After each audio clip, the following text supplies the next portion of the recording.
সম্মানিত ভিউয়ার্স, আসসালামু আলাইকুম ওয়া রাহমাতুল্লাহি ওয়া বারাকাতুহু। আশা করি সবাই আল্লাহর অশেষ রহমতে ভালো আছেন, সুস্থ আছেন।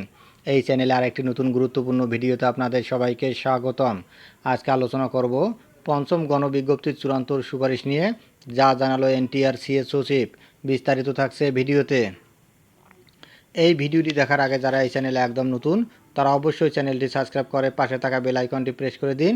আর যারা ইতিমধ্যে সাবস্ক্রাইব করেছেন তাদেরকে জানাই অসংখ্য ধন্যবাদ।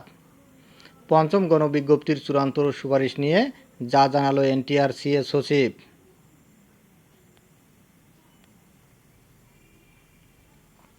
অপেক্ষার প্রহর শেষ হতে চলছে পঞ্চম গণবিজ্ঞপ্তিতে নিয়োগের প্রাথমিক সুপারিশ পাওয়া নিবন্ধনধারীদের। নিবন্ধনের বিজ্ঞপ্তি প্রকাশ থেকে শুরু করে চূড়ান্ত ফল এবং প্রাথমিক সুপারিশের 4.5 বছরের বেশি সময়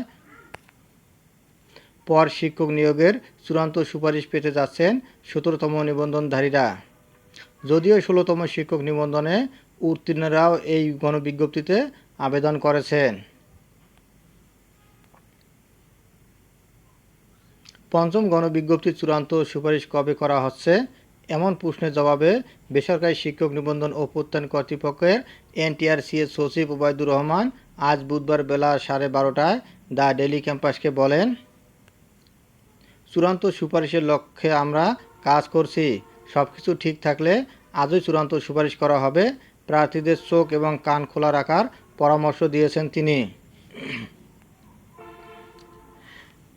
এর আগে গত সোমবার পঞ্চম গণবিজ্ঞপ্তিতে প্রাথমিকভাবে সুপারিশ প্রাপ্তিদের মধ্যে 19,586 জন প্রার্থীকে পুলিশ ভেরিফিকেশন চলমান রেখে নিয়োগ দিতে সম্মতি দেয় শিক্ষা মন্ত্রণালয়। জানা গেছে, 96,736টি শিক্ষক শূন্য পদে নিয়োগের জন্য পঞ্চম গণবিজ্ঞপ্তি জারি করা হয়েছিল, কিন্তু প্রার্থী না থাকায় 22,033 জন প্রার্থীকে নির্বাচিত করা হয়। নিবন্ধিত এই প্রার্থীরা ভিরল ফরম পূরণ করে এনটিআরসিতে তাদের সনদ জমা দিয়েছেন। তারা চূড়ান্ত সুপারিশের অপেক্ষায় আছেন। অবশেষে প্রার্থীদের অপেক্ষার প্রহর শেষ হতে চলেছে। ধন্যবাদ জানিয়ে বিদায় নেওয়ার আগে আবারও অনুরোধ জানাই, যদি ভিডিওটি ভালো লাগে এবং সর্বশেষ শিক্ষামূলক আপডেট ভিডিও পেতে চান, তাহলে অবশ্যই চ্যানেলটি সাবস্ক্রাইব করুন। ধন্যবাদ সবাইকে।